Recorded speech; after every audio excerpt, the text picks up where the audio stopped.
Mtazamaji, tunazidi kukupasha taarifa hizi. Endelea kuzifuatilia katika mitandao yetu ya kijamii ili uzidi kumakinika.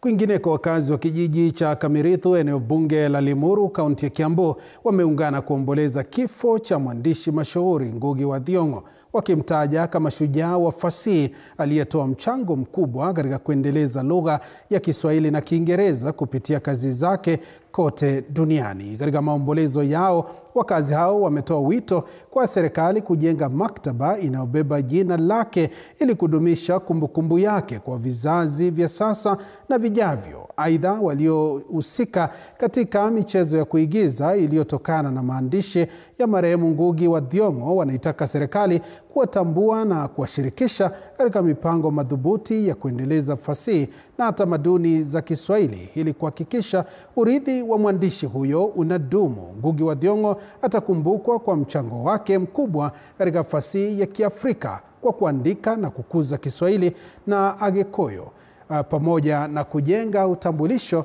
wa kifasihi wenye maudhui ya kijamii ya kisasa. Naomboleza Ngugi wa Thiong'o kwa sababu tulikuwa ametualika kwa ile mchezo ya Gahikadeda. Ni mimi nilikuwa naitwa Gathoni, ni mimi nilikuwa nasema Gahikadeda sio mtu I'll get married when I want. Na tukacheza hiyo mchezo, lakini tumemuomboleza kwa sababu Mungu amemchukua. And this is a man who has fought against social injustice without minding ni lugha gani, and yeye alikuwa na emphasize as long as wewe uko na content na unaweza na ina communicate, hufai kumind ni language gani unaandika nayo.